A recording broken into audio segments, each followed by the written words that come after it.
Guys लगभग आपको ये सब कोई नहीं बताता है कि किस सब्जेक्ट से कौन कौन से टॉपिक ऐसे हैं जो हर साल पूछे जाते हैं, वो यूपीएससी हो या फिर अदर एग्जाम। तो आज हम बात करते हैं यूपीएससी के बारे में, जिसमें हम जानेंगे कि पॉलिटी एंड हिस्ट्री में कौन कौन से ऐसे टॉपिक हैं जो हर साल पूछे जाते हैं और वो आपको पढ़ना ही पढ़ना है।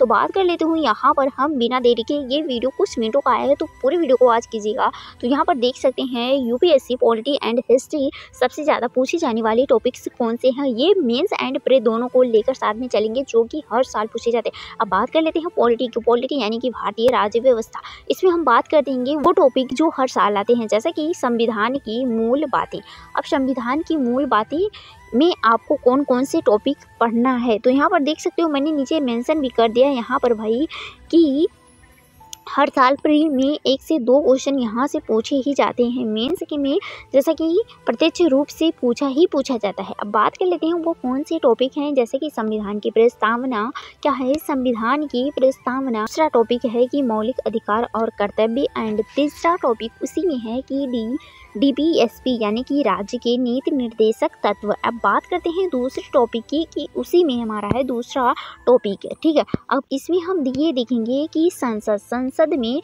आप देखेंगे कि पार्लियामेंट में हम ये देखेंगे, यहाँ पर आप देखेंगे प्री एंड मेंस दोनों से क्वेश्चन बनता है, जैसे कि लोकसभा एंड राज्यसभा से, और विधायी प्रक्रिया एंड मनी विल और डिनरी विल, ठीक है, यहाँ से भी आते हैं। अब बात करते हैं यहाँ से आपके इतने क्वेश्चन पूछे जाते हैं इस टॉपिक। अब बात करते हैं नीचे कि तीसरा टॉपिक कौन सी है। तीसरा टॉपिक हम जानते हैं उसी में आपका पॉलिटी में है कि राष्ट्रपति और उपराष्ट्रपति के बारे में, ठीक है। ऐसे क्वेश्चन मैंने आपको बताया, ऐसे टॉपिक मैंने आपको मेंशन किया है कि जो आपका प्री एंड मेंस दोनों में पूछे जाते हैं। आप देख सकते हैं यहाँ पर पूछा जाता है कि राष्ट्रपति के कैसे इलेक्शन होते हैं और कितनी उनके पास शक्ति होती है, क्या वीटो पावर होती है, ये पूछता है। अब बात करते हैं हम चौथे टॉपिक की कि इसमें प्रधानमंत्री और मंत्रिपरिषद के बारे में पूछता है, जो कि हर साल ही पूछता है। तो ये टॉपिक आपको पढ़ना ही पढ़ना है, ठीक है।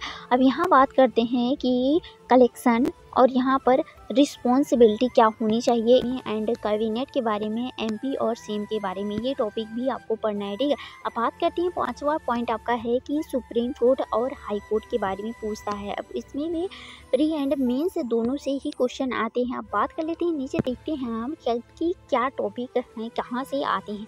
अब भाई यहाँ पर है न्यायिक पुनरावलोकन, ठीक है, यहाँ पर ये है, जैसे कि यहाँ पर देख सकते हैं PIL रिट्स हैं जो रिट आते हैं, एंड यहाँ पर है इंडिपेंडेंस ऑफ जुडिशरी से क्वेश्चन आते हैं। अब छठवां टॉपिक है आपका कि हम आपको केवल टॉपिक बता दे रहे हैं, ठीक है, आपका टाइम भी नहीं लगेगा और आप देख भी लेंगे, और इसका PDF भी चाहिएगा तो टेलीग्राम पे मिल जाएगा। जैसे कि संवैधानिक निकाय में आपको भाई हर साल से प्री से क्वेश्चन आते हैं। इसमें आपको देखना है कि CAG एंड इलेक्शन के बारे में, इलेक्शन कमीशन यूपीएससी के बारे में भी दिया है भाई, उसको भी पढ़ना है, एंड फाइनेंस कमीशन के बारे में भी पढ़ना है। अब सातवें टॉपिक की बात कर लेते हैं कि सातवां टॉपिक आपका क्या, संघ और राज्य के बीच में संबंध क्या है आपका, इसमें मेंस से ज़्यादा क्वेश्चन पूछता है, ठीक है। अब यहाँ पर आपको देखना है कि जो आपका आर्टिकल है यानी कि अनुच्छेद है, ये 356 एंड 365 हर साल पूछता है। इस पर बच्चे जो होते हैं ये फ्रेंड्स हमारे कंफ्यूज होते हैं, तो ये कंफ्यूजन नहीं रखना है आपको।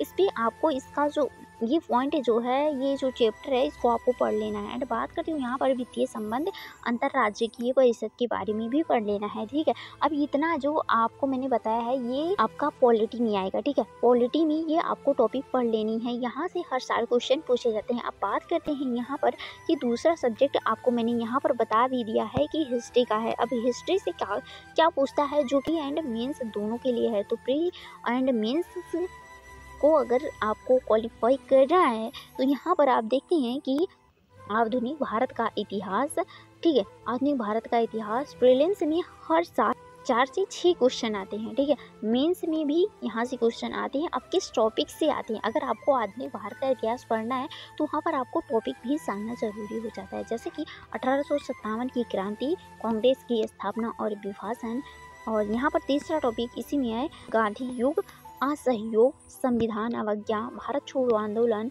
एंड क्रांतिकारी आंदोलन, सुभाष चंद्र बोस, ठीक है। यहाँ से क्वेश्चन पूछता है आपका अगर आप आधुनिक भारत का इतिहास पढ़ रहे हैं, ठीक है।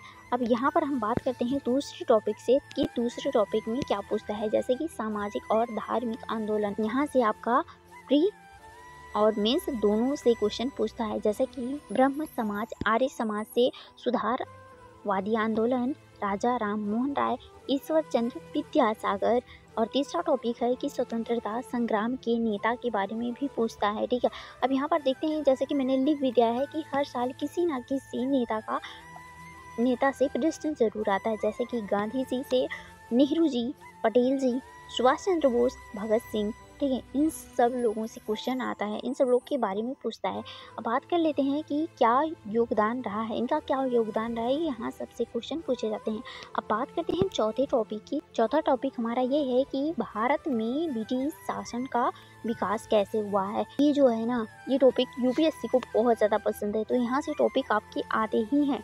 तो अब यहाँ देख सकते हैं जो एक्ट है, यहाँ 1773 से government of India act 1935 and 1919, 1905 और 1947, ये सब आपको पढ़ के जाना है, ठीक है। ये जो अधिनियम है, ये जो एक्ट है, अधिनियम है, यहाँ से क्वेश्चन हर साल आते हैं, ठीक है। अब बात करते हैं पाँचवीं पॉइंट की कि गवर्नर के बारे में हम जानेंगे, ठीक है। पांचवा हमारा पॉइंट है कि गवर्नर जनरल और वायसराय के बारे में, इसके कार्यकाल में कौन कौन सी घटना हुई एंड प्री से क्वेश्चन आते हैं, ठीक है। यहाँ से तो आप देखेंगे कि वॉरेन हेस्टिंग्स से माउंटबेटन तक, ठीक है, इतना आपको पढ़ के जाना है। अगर आप एसएससी की एग्ज़ाम की तैयारी करते हैं तब भी आपको पढ़ना होता है, लेकिन अगर आप यूपीएससी या फिर यूपीपीसीएस की तैयारी करते हैं तो यहाँ पर आपको लेंथी पढ़ना होता है, ठीक है।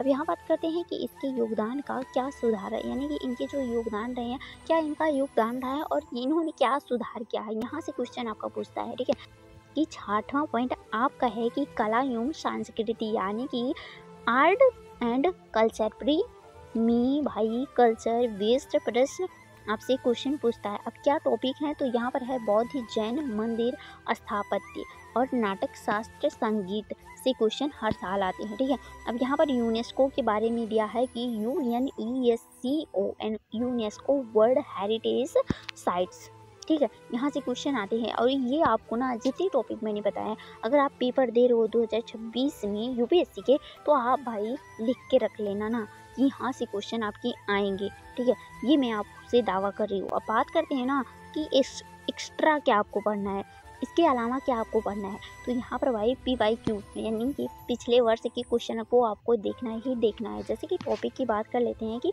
पूछने की क्या संभावना है, संविधान के अनुच्छेद, यहाँ से भी क्वेश्चन आपके आ सकता है। हर साल आधुनिक इतिहास यानी कि आंदोलनों की टाइम लाइन से क्वेश्चन आ सकता है। एंड बात करती हूँ कि हर साल संसद के कार्य एंड हर साल संविधान की क्या सभा रही है। मैंने जैसा कि आपको बता ही दिया है कि किस सब्जेक्ट से कौन कौन से ऐसे टॉपिक हैं जो हर साल पूछे जाते हैं, ठीक है। अगर आपको इसमें कुछ भी और डाउट लगता है तो नीचे कमेंट कर सकते हैं। मुझे लगता है कि आप सब लोग ना थोड़ा बहुत देख के और वीडियो को कट कर देते हो, तो ऐसा नहीं करना है। अगर आप कुछ चाहते हो कि अगर मुझमें कुछ बदलाव हो तो वहाँ पर आपको टाइम देना होगा, तो अगर आप टाइम दे रहे हो तभी आपको रिस्पॉन्स मिलेगा। अगर आप ये सोच रहे हो कि आपको रील देखकर या फिर ऐसे वीडियोस देखकर जो आपको इंजॉयफुल लगे और आपकी लाइफ उससे बन सकती है, तो ऐसा नहीं है, ठीक है। अगर आप मेहनत कर रहे हो, वो भी आज के युग में लोग हार्ड वर्क करते हैं तब भी उनको सक्सेस नहीं मिलती है, वहाँ पर आपको स्मार्ट वर्क करना पड़ेगा। अब स्मार्ट वर्क क्या है भाई, ये भी जानना ज़रूरी हो जाता है। क्या है वो स्मार्ट वर्क यही है कि अगर आपको 1.5 साल मिला है यूपीएससी की तैयारी करने के लिए, तो भाई ये सोचो कि अगर आपको टॉपिक पता है कि जैसे कि अभी मैंने आपको बता दिया कि पॉलिटी में कौन से टॉपिक ऐसे हैं जो हर साल पूछे जाते हैं, तो वो टॉपिक आपको पहले चूज कर लेना, उस पर स्टार लगा लेनी है कि ये तो भाई हर साल पूछे जाते हैं, तो इसको आपको पढ़ना ही पढ़ना है। और इसको कितना बार रिवीजन करना है कि अगर इस टॉपिक से कोई मेरा फ्रेंड्स या फिर मेरे सर या any भी व्यक्ति आपसे पूछता है तो उसे आप दे सकते हो, उसका जवाब दे सकते हो, ठीक है। ऐसे आप इस प्रकार से रिवीजन करो। और आपको ये वीडियो कैसा लगता है नीचे कमेंट बॉक्स में ज़रूर अपना राय ज़रूर दे दिया करें, और इसके अलावा क्या डाउट है ये सब कुछ नीचे मेंशन कर दिया करें, ठीक है। इसका जो आंसर रहेगा मैं ज़रूर रिप्लाई देने की इसकी कोशिश करूँगी। एंड बात करती हूँ ना कि लगभग 3 से 4 दिन के बाद मैं आपको ये भी बता दूँगी कि अगले जैसे कि जियोग्राफी एंड अदर सब्जेक्ट से, इकोनॉमिक्स से कौन से ऐसे टॉपिक हैं जो हर साल पूछे जाते हैं, ये सब आपको बताऊंगी, ठीक है। और ये ज़रूर आप अपने कॉपी में लिख कर रख लें। अगर आपने नोट्स बनाए हैं तो अगर पेज नहीं खाली है तब भी आगे एक पेज वाइट पेज चिपका लें और वहाँ पर इस टॉपिक को ज़रूर मेंशन करें। लास्ट में ज़रूर कहना चाहूँगी कि जब आंखों में अरमान लिया, मंजिल को अपना मान लिया, सो ठान लिया। और इसी तरह के वीडियो के साथ मैं आपसे मिलूँ किसी नेक्स्ट वीडियो में। तब तक के लिए bye bye, tata, take care.